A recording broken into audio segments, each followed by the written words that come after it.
BFM Business présente le premier concours de créateurs d'entreprise. BFM Academy saison 10 avec Nicolas Dose. Bonjour, bienvenue. On continue cette deuxième phase de la BFM Academy saison 10. Je vous rappelle le petit film que vous avez vécu depuis le mois de avril-mai. On a eu 500 candidats qui ont postulé cette saison. On a fait passer des castings dans 4 villes de France à une cinquantaine de créateurs d'entreprise. Pour l'émission proprement dite, on en a gardé 15, puis à l'arrivée on en a gardé 5, et puis là au jour de la finale, ce sera en direct le 29 juin. Alors on va commencer avec 3 candidats vers 19h. Seulement, évidemment, à 20h30, il n'y aura qu'un lauréat pour cette saison. Bien, alors je vous rappelle toujours qui sont nos 5 entreprises, nos 5 entrepreneurs encore en lice. Il y a Bird Office, c'est le Airbnb des salles de réunion, la location en ligne de salles de réunion, première place de marché des lieux professionnels avec tout un service de conciergerie qui va avec. Son parrain s'appelle Sylvain Aurébi, il l'a sélectionné le 4 mai. Ornicar, celui qui a promis qu'il allait diviser par 2 le prix du permis de conduire, et on a vu, mais on aura peut-être du nouveau, que depuis, il se bat un peu contre un système administratif et un bon vieux corporatisme des auto-écoles qui est un tout petit peu bien établi, et sa marraine s'appelle Catherine Barba et elle l'a sélectionné le 11 mai. My Pop Corner met à disposition des e-commerçants, mais pas que des e-commerçants, des lieux physiques de vente éphémère. Ça permet de tester un lieu, de tester un produit, de faire un coup marketing et un coup de vente à un moment précis de l'année. Lui aussi, il y a tout un service de conciergerie qui va avec. Il va vous trouver la caisse enregistreuse, il va vous trouver les vendeuses. Et son parrain s'appelle Alain Bosetti. Il l'a sélectionné le 18 mai. Vous avez vécu 24 heures avec My Pop Corner la semaine dernière.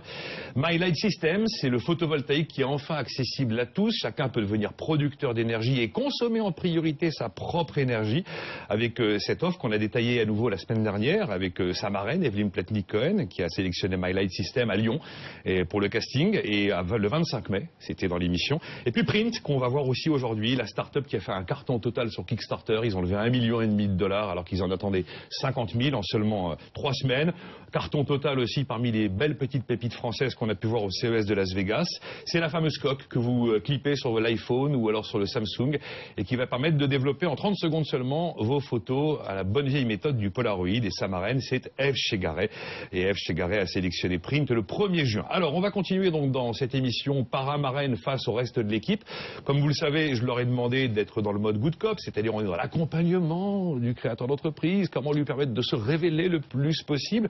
J'insiste sur ce terme good cop, parce que la semaine prochaine, ce sera l'avant-dernière émission avant la finale, et là, on va découvrir le côté obscur de l'équipe de BFM Academy, parce qu'ils vont se mettre en mode bad cop. Donc cette semaine, on va vivre 24 heures avec Bird Office, avec Ornicar, avec Print. Eh bien, on va démarrer tout de suite avec le premier candidat du jour qui s'appelle Arnaud Katz pour Bird Office, et son parrain, c'est Sylvain Aurébi. BFM Academy saison 10, il n'en restera qu'un. Arnaud Katz, bonjour. Bonjour Nicolas. Bonjour Sylvain. Bonjour. C'est un bon élève. Nicolas. Arnaud? Oui. Pas mal. Pas mal. Oui, bon. On peut mieux faire. On y travaille. On y travaille. Alors on va voir ce qui s'est passé entre Sylvain et Arnaud ces derniers jours. Et face à vous deux, il y a une partie de l'équipe incarnée par Catherine Barba, bonjour. Bonjour. Evelyne Platnik-Cohen. Bonjour. Et Ève Chegaray, toujours en mode good cop. Bonjour. Ça nous prépare donc une semaine prochaine absolument endiablée. Et on va commencer par un petit portrait d'Arnaud Katz, le créateur fondateur de Bird Office. C'est parti. Bird Office, c'est d'abord un trio. Arnaud et Michael se sont rencontrés à HEC et ont ensuite recruté Kevin, le responsable technique de la start-up. Un trio très complémentaire. Ce que Michael apprécie tout particulièrement chez Arnaud, c'est son exigence. Avec Arnaud, le diable se cache dans les détails. Donc du coup, ça nous pousse à vraiment aller jusqu'au bout des choses. Le point négatif, ça va être le côté organisation. Arnaud, c'est quelqu'un de pas très organisé, qui va dire les choses comme il le pense, à tout va, à tout moment. Donc Kevin et moi, on est un peu là pour organiser le travail et tout ce qui peut sortir du cerveau d'Arnaud. Même son de cloche du côté de Kevin. On a toujours plein d'idées, donc c'est vrai que sur le site, on est toujours en train de rajouter des fonctionnalités. Mais par contre, dès qu'on en a fini une, on a déjà une autre qui attend, voire 2 autres qui attendent. Donc c'est un peu compliqué. Mais en même temps, c'est vrai que c'est très challengeant. C'est très intéressant de travailler avec Arnaud pour ça. Bird Office, c'est aussi une équipe. La start-up vient de passer le stade symbolique des 10 personnes. Toutes choisies avec soin. Et selon Arnaud, c'est ça qui fait toute la différence. On arrive à tous les jours faire des choses qu'on aurait pensé impossibles.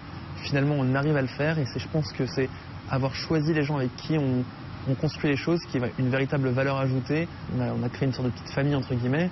Ce qu'on veut, c'est vraiment créer un véritable dynamisme et pour que les gens soient heureux de venir travailler tous les matins. Heureux, Arnaud semble l'être, assurément. On construit notre structure et notre univers tel qu'on l'a vraiment rêvé, tel qu'on le souhaite. Donc on a une liberté qui, je pense vraiment, qui a une valeur très forte. Arnaud Katz, c'est ça le Arnaud Katz, c'est le vrai qu'on a vu là? Ouais, je confirme tout ce qui a été dit. Tout ce qui a été dit. Exactement. Moi, je suis ravi de travailler avec mon équipe et je pense que c'est la vraie force de Bird Office aujourd'hui. Bon, Bird Office, création en décembre 2013, 530 000 € de chiffre d'affaires attendu en 2015, 2 millions en 2016, 7 millions et demi d'euros en 2017, 10 personnes, j'en étais resté à 9, ça ne cesse d'augmenter. Donc c'est le Airbnb, comme on dit, des bureaux, des salles de réunion disponibles, première place de marché d'espace professionnel. Vous êtes à combien de résas aujourd'hui par jour? Justement, vous disiez qu'on voulait faire 500 000 cette année. Finalement, on a réévalué à la hausse puisqu'on évalue autour d'1 million d'euros cette année. Autour d'1 million d'euros. Ben voilà, l'immobilier, c'est l'un des... C'est l'effet BFM Academy. Pas seulement. Mon coaching a déjà fait de l'effet. Voilà. Formidable. L'effet BFM Academy. En tout cas, il est clair qu'aujourd'hui, l'immobilier, c'est l'une des premières dépenses, à la fois pour les particuliers, mais aussi pour les entreprises. Alors, louer des locaux ou mettre des locaux à disposition, c'est évidemment une manière de faire des économies. On va commencer à partir dans votre journée marathon que vous avez partagée avec Sylvain Aurébi, 24 heures avec Bird Office, Arnaud Katz et Sylvain Aurébi. Première partie, on y va. Ce jeudi-là, Arnaud Katz a rendez-vous avec son coach Sylvain Aurébi dans les bureaux d'Orientis, la maison mère de Kousmiti. J'attends de cette journée un retour d'expérience pour éviter toutes les bêtises du quotidien, mais surtout une inspiration, de l'énergie que met Sylvain dans sa boîte. Cette journée avec Arnaud, elle va être intense. On a beaucoup de sujets. Il y a le marketing que je vais triturer un peu pour voir comment il peut le muscler. Le client, comment l'attraper, comment lui donner un bon service. Et puis il y a son développement en France, son développement à l'international, et puis le développement de son offre. Donc voilà, il y a un certain nombre de problématiques qu'on va essayer de traiter aujourd'hui pour le rendre plus fort pour qu'il arrive en finale. Salut Arnaud. Tu vas bien Sylvain? Ça va et toi? Ça pêche? Bon bah oui, pleine forme. Allez, t'es prêt? C'est parti. Première préoccupation d'Arnaud, créer une marque forte. Sylvain commence par le féliciter, Bird Office est très bien référencé sur Google. C'est quand même formidable parce qu'il n'y a personne d'autre. Moi j'ai tapé location de salle de réunion, je tombe sur Bird Office, qui est quand même excellent. Twitter ça marche bien, LinkedIn ça peut être quelque chose de très viral aussi. Ouais mais tu vois LinkedIn c'est cher. C'est cher, probablement. Malheureusement au départ il faut investir, je vais dire à fond perdu. Le retour sur investissement il n'est pas immédiat. Il faut que tu bâtisses ta marque. Et il faut que tu bâtisses ta base de clientèle. Et ça ne se rembourse pas immédiatement. Et si tu attends que chaque euro investi te rapporte 1,20 €, tu n'y arriveras jamais. J'adore ta vision qui est complètement différente du monde de la start-up aujourd'hui, qui te vise absolument à te dire il faut trouver la petite recette, il faut trouver... La petite recette, elle fonctionnera d'autant mieux que tu as labouré ton terrain. Je dis à chaque entrepreneur que je rencontre, si vous n'avez pas 18 mois de cash devant vous, c'est pas la peine d'y aller. Tu as aujourd'hui une plateforme technique qui est formidable. Ton site est très bien. Tu as tous les ingrédients d'une réussite. Il t'en manque un, c'est l'argent. L'argent, c'est donc le nerf de la guerre pour attirer la clientèle. Mais quelle clientèle? Quels sont les gens qui véritablement peuvent constituer une cible qui est prête à dépenser de l'argent pour ton service? Aujourd'hui, on a identifié vraiment 3 typologies de clients. Donc typiquement le voyageur d'affaires, ou une autre typologie, le formateur, le coach. Donc peut-être que c'est vraiment par latéral de clients qu'il faut adresser et pas par canaux de vente.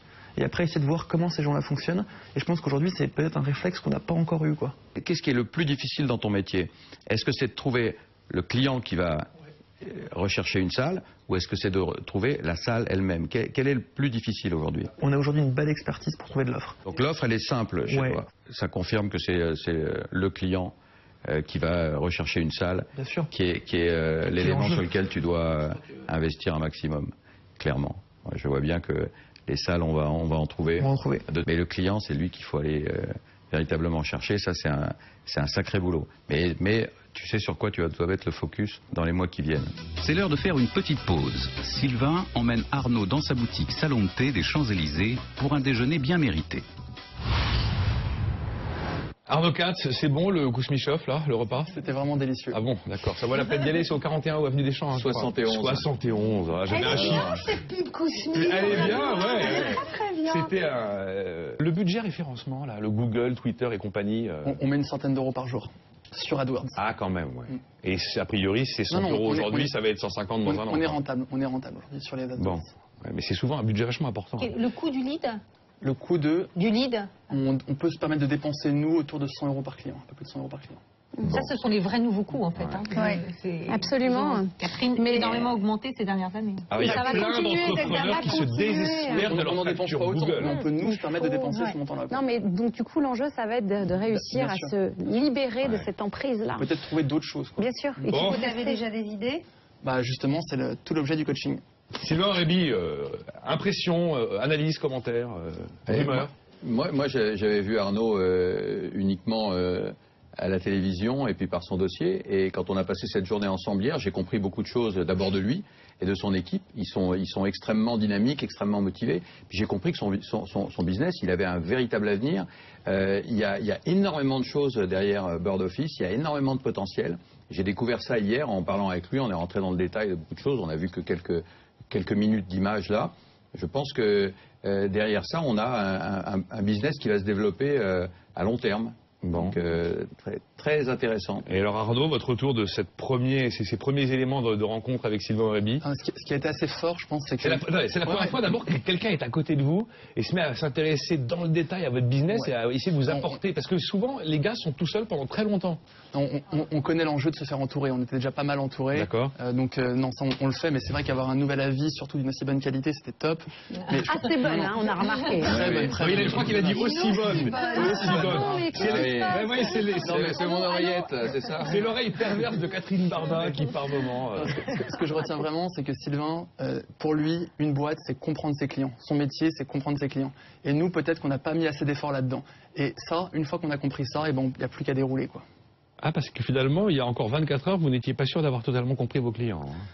Aujourd'hui, on a des clients, on a du chiffre d'affaires. Maintenant, quand on creuse, quand on va vraiment dans le détail, on peut en ressortir certaines choses qui peuvent être vraiment clés pour déployer. Alors, il y avait ce qui vient de se dire dans ce petit film rapidement.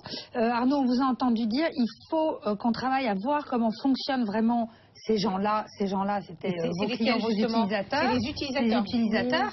Et je me suis dit, mais on est dans le cœur du sujet, quoi. Il me semble que c'est tout le boulot du lancement d'une boîte. Mais c'est un peu le vice du web, quoi. Au final, il y a des gens qui viennent vers nous, qui commandent chez nous. Donc on peut savoir quelles sont leurs typologies, d'où ils viennent, quel est leur métier. Mais au final, on ne sait pas vraiment quel a été leur fonctionnement pour qu'ils viennent jusqu'à nous. Vous parliez, pardon, de 3 types de clients. Oui. J'ai pas bien retenu, en fait. C'était quoi les 3 Nous, ce qui marche super bien, c'est le monde de la formation. C'est moi. C'est moi qui peux être une plein d'Evelyne. Je crois que vous avez, il y en a déjà qui ont sur le plateau on a déjà testé. utilisé. Voilà. Exactement, on a déjà utilisé. Le monde de la formation, ça marche très bien. D'accord. Les coachs aussi. Voilà, je le mets un peu dans le même ensemble. Vous disiez les voyageurs d'affaires, non? C'est ça? Exactement. Le voyage d'affaires, typiquement, vous êtes de province, vous arrivez à Paris ou inversement, vous venez de Londres. Ça marche très bien. On a l'exemple de Criteo qui arrive de San Francisco ou de New York et qui prennent des salles directement en arrivant de l'aéroport. Ils nous ont expliqué qu'ils l'ont fait et ce retour, c'est quand même hyper riche. Et enfin, l'événement spécifique, donc une soirée, un petit déjeuner d'entreprise, pourquoi pas une assemblée générale, un comité de direction. Qui est plus difficile à détecter. Parce qu'en fait, vous avez besoin de commerciaux pour aller chercher ce business-là. Aujourd'hui, c'est pas le cas. Mais c'est vrai qu'il faut qu'on soit là au bon moment pour adresser le bon message. Si on adresse de la pub en permanence... Vous n'en avez pas ou c'est pas le cas, vous n'en avez pas besoin? C'est le cas, on a des clients comme ça. Maintenant, comment répliquer, comment déployer? Parce que ce marché, il existe, il est important. Et nous, on l'adresse d'une manière simplement différente que telle qu'il existe. Donc il faut trouver les bons leviers. Et c'est pour ça que vous parliez au tout début de la marque, qui est un sujet cher à Sylvain. Voilà. C'est comme ça que vous allez sortir du radar aussi. Je pense que c'est pour ça que c'est un enjeu, c'est un enjeu clé. C'est justement pour ça que son coaching, il était vraiment très précieux. C'est qu'il a eu cette dimension-là, lui, sur le marché du thé, que de se dire, si j'arrive pas à construire une marque super forte, j'existerai pas. Alors justement, en ce moment, moi, je connais 3 marques, dont la vôtre, Arnaud, qui ont le nom Bird dedans. Et je trouve que c'est un nom qui commence à être un petit peu galvaudé. Ouais. Nous, l'idée, c'était vraiment la liberté, quoi. Ce qu'on voulait, c'est quelqu'un qui est en déplacement, n'importe où, n'importe quand. Qui vole de bureau en bureau. Et oui, pour la première fois, il peut réserver un lieu pour travailler. La contrefaçon, c'est la rançon du succès. C'est parce qu'il est bon que tout le monde utilise le même nom que lui. Peut-être ça, Arnaud. Je ne sais pas. Il y a un truc qui est très fort chez Arnaud, c'est qu'il y a aussi une récurrence de ses clients. Parce que les clients qui viennent de province, ils viennent, ou Criteo qui vient régulièrement. Donc il n'y a pas uniquement à aller recruter de nouveaux clients, il y a à travailler sa base de clients actuelle et qui sont des gens qui reviennent toutes les semaines, tous les mois. Qui peuvent être des ambassadeurs en plus. Le taux de repeat business. Aujourd'hui, on est autour de 60%, mais encore une fois, là, tout dépend des typologies de clients, quoi. Sur les formateurs, il y en a qui en prennent toutes les semaines. Donc ça, c'est absolument fabuleux. Et on a, par exemple, les assemblées générales. On a 1 an de retour aujourd'hui sur nos clients. Il y en a qui, d'une année sur l'autre, ont refait leur assemblée générale par nous. Donc on se dit que voilà, la valeur et le temps qu'on a de clients, ça peut être plus ou moins long. Ça veut dire que pour ce genre de salle, pour les assemblées générales, vous avez une configuration un peu particulière. Moi, je vois qu'en ce moment, la tendance, ça va, on n'est plus en randonnion comme ça, mais on fait des petites tables rondes avec un iPad au centre. Vous avez ça Tout l'enjeu de Bird Office, c'est du service. Donc quand vous allez réserver votre salle, vous allez pouvoir voir toutes les configurations possibles de votre salle. Ah, ça me plaît, ça. Donc typiquement, une salle d'entretien, une salle de conférence, une salle de réunion, peu importe, vous aurez ce que vous les cherchez. services, vous avez travaillé sur les services, vous êtes en mesure de proposer du tekoussi aux gens qui louent... C'est pas le but, mais on a parlé, d'ailleurs, je crois que dans le deuxième extrait de la journée, on va parler du service justement et de l'offre, et ça on pourra en parler dans quelques minutes, on y arrivera. Alors on ne déflore pas tout, on va repartir sur les traces de Bird Office, 24 heures avec Arnaud Katz et Sylvain Rémy. Après le déjeuner, retour dans les bureaux de Sylvain. Au programme de l'après-midi, le développement géographique de Bird Office. Faut-il se renforcer en France ou commencer à se développer à l'étranger? Notre vision, elle est clairement d'être une boîte européenne, donc on veut pouvoir se développer partout. Maintenant, on veut faire les étapes une par une, et on ne veut pas aller se mettre les pieds dans le tapis, à vouloir être partout, et au final, en étant nulle part, quoi. Moi, je serais d'avis d'investir d'abord sur le marché français. Ce qui ne veut pas dire qu'il ne faut pas, pendant ce temps-là, regarder les marchés étrangers, identifier dans quel pays tu veux aller en premier, parce qu'il faut choisir. Les marchés étrangers, on ne peut pas tous les attaquer en même temps. On entend souvent que aller à l'étranger, au final, c'est jamais quelque chose de simple. C'est pas du tout simple, voilà. Je te confirme. C'est très compliqué et les problèmes sont démultipliés. Et encore une fois, l'étranger, on ne s'y jette pas à corps perdu. On ne se dit pas, allez, il faut que j'exporte. C'est une erreur grave et qui peut être très coûteuse. Parce que le temps qu'on s'en rende compte, on a installé des structures qu'il est trop difficile de détricoter. Mais Arnaud ne veut pas renoncer pour autant à s'implanter à l'international. Ce qu'on a l'impression, c'est que notre modèle, il est hyper scalable. Pour aller à Bruxelles, à Barcelone, à Londres, à Berlin, on n'a pas besoin de vraiment installer une équipe sur place. C'est pour ça que c'est un peu tentant d'aller rapidement partout, quand en fait le coût, c'est simplement d'avoir 1 ou 2 Allemands, 1 ou 2 Anglais qui vont faire du phoning de chez toi. Ce qu'il faut, dans ce cas-là, c'est faire des tests. C'est essayer à Londres, essayer à Berlin ou à Munich, essayer à Milan, essayer à Barcelone et voir où il y a une réponse. Mais après, l'idée à terme de 3 ans ou de 5 ans, c'est de pouvoir vendre ce modèle, peut-être pour le faire en Asie avec un partenaire. Après le développement géographique, Sylvain s'attaque au développement de l'offre de Bird Office. Il faut étoffer l'offre. Et il faut effectivement attraper ton client et une fois que tu le tiens, lui offrir tout ce qu'il doit faire pour se rendre à ta salle, tout ce qu'il doit consommer sur place et puis le logement pour passer la nuit ou les nuits. Derrière, ce qui compte, c'est le modèle économique. Ouais. Comment tu vas fonctionner avec ces partenaires, que ce soit des hôtels, que ce soit des Airbnb ou équivalents, que ce soit des chauffeurs privés pour emmener les gens sur place ou des drive-in pour des locations de voitures entre particuliers. Comment tu vas avoir un modèle pour aller prélever un peu d'argent sur chacun de tes partenaires? On le fait déjà pour les plateaux repas et ça fonctionne très bien. On va déterminer à côté de chaque salle qu'est-ce qu'il y a de disponible comme service de nourriture et nos partenaires locaux vont proposer les services et nous on se commissionne dessus. Donc je pense qu'on est clairement sur la même longueur d'onde là-dessus. Donc on a beaucoup de choses potentielles en développement pour les semaines à venir. Les semaines et les mois qui viennent. Bon, allez. Merci beaucoup Sylvain. À bientôt. À très bientôt. Salut Arnaud. Bon, ça a été une journée très intense. Très intéressante. Arnaud a un formidable potentiel. Il a un business qui peut se développer vraiment partout, en France, à l'étranger. Je crois beaucoup à Bird Office et j'espère qu'on pourra l'emmener en finale et j'espère qu'il pourra gagner. Mais même s'il ne gagne pas, il ira très loin avec son entreprise. On vient d'avoir une journée très bien remplie avec Sylvain. On a clarifié plein de points cruciaux pour nous et donc maintenant il n'y a plus qu'une chose à faire, c'est attaquer. Attaquer. Alors on attaque le marché français, si j'ai bien compris, qui est tout neuf, qui est à conquérir avant d'attaquer les marchés étrangers. C'est ça un peu l'idée que j'ai retenue? Ouais, l'idée c'est de consolider vraiment la France. Donc aujourd'hui on est bien implanté à Paris, on fait Lyon, on fait Lille Et ensuite, progressivement, on va aller récupérer de l'offre à Bruxelles, à Genève, au Luxembourg, pour pouvoir doucement déployer. Bon, de toute façon, le nom est déjà exportable. Hein. Oui, il faut qu'il y ait une mécanique qui fonctionne. Et la mécanique, il faut la tester en France. On ne va pas aller la tester en Angleterre ou en Allemagne. Donc toute la mécanique, toute l'offre, tout le travail sur le client, toute la recherche, il faut qu'ils l'expérimentent ici. En plus, ils sont chez eux, c'est facile pour eux. Et une fois qu'ils auront bâti un modèle qui fonctionne vraiment bien, qui soit vraiment efficace, ils pourront partir. Avant, c'est pas nécessaire. Ça existe peut-être déjà à l'international, ce type de modèle? Un petit peu, mais il n'y a pas encore un modèle de référence, une vraie marque qui existe, qui a une notoriété. Donc on pense qu'on a vraiment on a une place à prendre sur ce créneau. Parce que vous aviez la tentation de développer en même temps la France et le reste des pays? En fait, nous, ce qui est important, c'est que les gens nous trouvent. Donc on a fait cet effort à Paris, en référencement naturel par exemple, et aujourd'hui on est très très bien référencé. Donc ce qu'on se dit, c'est que si on récupère de l'offre partout tout de suite, eh ben, on va pouvoir faire monter tous les marchés un petit peu en même temps. Vous allez être Shiva, quoi. Je ne sais pas si on va être Shiva. Non, je vois pas, hein, concrètement, il va falloir le faire vivre. Non, mais c'est pour ça qu'il va démarrer sur la France aujourd'hui. Il y aller pas à pas peut-être, non? Oui, mais en tout cas là on veut vraiment être fort en France et après doucement la France. Voilà. Moi, j'ai une question sur l'équipe, parce que j'entendais l'accent de la sincérité, de l'authenticité, Arnaud, quand vous parliez du plaisir que vous avez à travailler, la bande des 10. Qu'est-ce qui va se passer ensuite? Est-ce que cet aspect management, faire grandir les talents, c'est quelque chose qui vous stimule ou sans plus? Ça a été assez facile chez nous parce qu'au final, comme on n'aime pas faire les mêmes choses au sein de l'équipe, on se répartit très bien les tâches. Donc Mickaël sur son domaine, Kevin le sien, et donc au final, on pense que chacun, on est compétent pour aller creuser nos sujets, et c'est comme ça qu'on est fort. Mickaël fait quoi et Kevin fait quoi et vous faites quoi?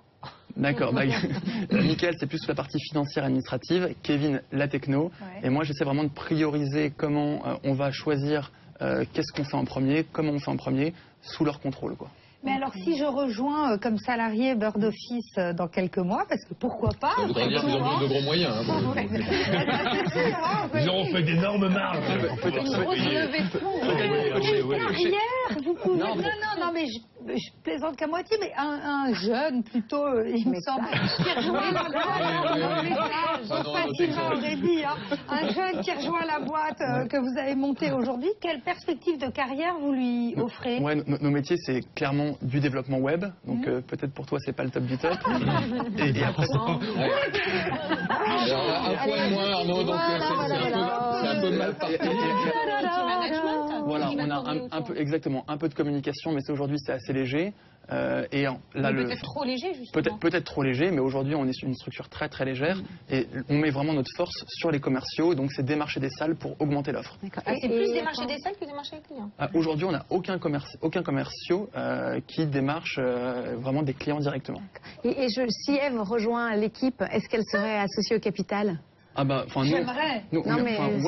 Aujourd'hui, les gens qui vous rejoignent, est-ce qu'ils sont... Là, aujourd'hui, c'est pas le cas, mais lors de notre levée de fonds, on pense clairement créer un plan pour que tout le monde soit intéressé à ça. Bien. La levée de fonds, vous imaginez quoi? On est tellement concentré sur nos chiffres aujourd'hui, ce qu'on nous dit, c'est vraiment, si vous tenez vos objectifs, qui sont ambitieux, la levée de fonds, elle va suivre. Donc aujourd'hui, voilà, j'ai pas pu me libérer, et Mickaël n'a pas encore pu se libérer assez de temps pour qu'on aille vraiment se mettre là-dedans. Disons un mot de cette fameuse offre et le contenu de cette offre. On a compris le principe de location de salles professionnelles, mais il y a tout un contenu d'offre dont vous avez parlé avec Sylvain Arébi. Et c'est dans votre discours, ça fait quand même maintenant quelques fois qu'on se rend compte, Arnaud, c'est toujours un truc qui arrive super tard. Mais pourtant, ça arrive toujours. Ça arrive, on est à 4 minutes 40 de la fin de cette partie-là. Et pourtant, c'est l'avenir, parce qu'on est un point d'entrée hyper puissant. Quelqu'un cherche une salle, il a besoin de plein de choses. Et ils n'ont pas le sentiment qu'on leur refourgue des choses. Ils ont le sentiment qu'on leur rapporte du service. Mais je suis pas sûr qu'ils le voient tout de suite, que vous allez leur fournir de l'offre complète. Mais ils nous le demandent. Donc on se dit qu'on est le point d'entrée. Mettons par rapport à Château-Forme, mettons les pieds dans le plat, par rapport à Château-Forme, quand j'y vais, qui me propose un grand palais. Moi aussi, je suis fan. Et en plus, d'un point de vue relationnel, ils sont extraordinaires. Je les vois comme des partenaires, au même titre que je verrais un groupe comme Accor. Mais quel est le service que vous amenez? Parce que, par exemple, vous parliez de plateau repas. Oui. Donc déjà, est-ce que vous avez différentes gammes de plateaux repas? Oui, bien sûr. Après, quelle est la stratégie? Parce que moi, je pensais à une appli comme Evenium, par exemple, d'ailleurs, que vous avez reçu sur BFM Academy. Et il y a des vraies stratégies de partenariat. Alors, en plus, c'est des services complémentaires, mais en plus, il y a des stratégies de partenariat. Ils sont très visibles. Est-ce que vous avez... Oui, mais ce qu'on s'est dit avec Arnaud dans nos 24 heures, c'est qu'il fallait que son offre, la largeur de l'offre, soit plus présente sur son site. Hein, il faut qu'on voit véritablement tout ce qu'il est possible d'avoir, qu'on puisse cocher des cases pour avoir plusieurs choses, pour avoir le transport, pour avoir l'hôtel, pour avoir le déjeuner ou le dîner. Enfin, il faut vraiment que ça devienne une espèce de portail de l'économie collaborative. L'économie du partage, elle n'a pas son du voyage d'affaires. Enfin, le portail de l'économie collaborative. Portail, les gars, portail, ça fait un peu années 90. Exactement. L'économie du partage, à un moment donné, si j'ai besoin d'une salle et que je vais acheter, consommer des services complémentaires, j'en ai marre qu'on me parle d'économie du partage. Il va falloir trouver des mots là, pour parler de votre métier, parce que vous êtes un point d'entrée, vous orientez vers les bons prestataires que vous allez sélectionner. On pense savoir le gérer. Hein. On pense savoir le gérer. Typiquement, un château forme, il va proposer ses plateaux repas. On ne va pas mettre ceux de quelqu'un d'autre. Typiquement, vous n'avez pas de service annexe autour, et ben c'est nous qui allons proposer ces services-là. Mais pour le client, dans les coulisses, ce qui se passe, il s'en fiche un peu. Ce qu'il veut, c'est le choix. Le client, en fonction de ce qu'on peut lui proposer, parce que Château Forme voudra proposer que du Château Forme et pas autre chose, mais au final, voilà, le client, il pourra choisir ce dont il a besoin, il aura le service complet. Mon sujet, plus que l'économie de partage, c'est la stratégie de partenariat. Aujourd'hui, quels sont vos vrais partenaires qui vous permettent de diffuser la bonne parole? Avec qui vous avez mis en place un Donc il y a deux cas de figure. Soit ils ont, donc la salle a déjà un service de traiteur, du coup... Je ne parle pas que traiteur, de façon générale, parce que traiteur, vous n'êtes pas partenaire, vous êtes ça pour l'instant. Vous êtes acheteur. Aujourd'hui, on est acheteur de plateaux repas, de petits déjeuners. D'accord. Nous, on les voit comme des partenaires puisqu'on leur permet en fait de vendre leurs produits. Oui. Non, puis il y a les hôtels, il y a clairement le logement. Le logement, typiquement, on a parlé d'accord hôtel. Qui a le logement, qui a les salles, qui a la restauration, ça peut être un partenaire parfait pour Bird Office. Et donc, voilà, exactement. Il faut créer des partenariats comme ça. Il y a des petits hôtels aussi de quartier qui n'ont pas de salle de réunion, donc ils ne peuvent pas accepter de groupes et qui se font. Et donc là, il y a une stratégie de partenariat entre les hôtels et vous. Moi, c'est ça que j'appelle la stratégie. Ça, on l'a pas encore creusé. Mais ça, en fait, vous êtes en train de construire le premier étage de la fusée. C'est-à-dire, on est un peu sur un catalogue d'offres de salles qu'il va falloir enrichir petit à petit. Et c'est ça tout l'enjeu, finalement. Oui, moi, c'est marrant. L'analogie qui me venait, c'était pas fusée, c'était gourmand, mais c'est peut-être parce qu'on parlait des plateaux repas. Et je me disais que là, vous avez tous les ingrédients, et maintenant, il faudrait faire la sauce de la salade pour que la salade César, elle soit vraiment top. Des croutons aussi, moi j'aime bien. Et attention à ne pas vouloir un développement trop important rapidement, tant que tout ça n'est pas solide, puisque en solidifiant cette partie-là, vous allez pouvoir vous développer beaucoup plus vite après. C'est pour ça qu'on consolide vraiment notre offre de salle aujourd'hui, qu'on veut être vraiment quelque chose impeccable. Mais là, quand on parlait avec Sylvain Aurébi de voyage, qu'est-ce qu'on avait dit, hôtel, c'est une vue de l'esprit. Aujourd'hui, vous n'êtes pas en capacité de proposer des hôtels. Aujourd'hui, on va les renvoyer, mais de manière, j'ai envie de dire, presque manuelle vers nos partenaires. Allez sur booking.com, vous trouverez tout ce que vous voulez. On a commencé à identifier. Arnaud, il faut lever beaucoup d'argent. Lever beaucoup d'argent. Moi, je vais vous dire une chose. Je trouve que les réactions de mes trois copines sont excellentes et montrent que Bird Office a un énorme avenir. Et je vous remercie d'avoir appuyé parce qu'il n'y a eu que des bonnes idées et qui montrent que... On attend. Elles ont été good cop. Je vous rappelle que nous sommes en mode good cop. On est en mode good cop. Voilà, cette première partie de l'émission s'achève avec Arnaud Katz, Sylvain Aurébi et Bird Office. Vous savez qu'on retrouvera Arnaud avec nos deux autres candidats du jour qui sont Ornicar et Print en toute fin d'émission. Ils auront chacun 1 minute pour nous convaincre de voter pour eux dans une semaine dans la perspective de la finale. On se retrouve immédiatement avec notre second candidat du jour. C'est Alexandre Chartier qui nous parle d'Ornicar et sa marraine s'appelle Ève Chegaray. Non, Catherine Barba.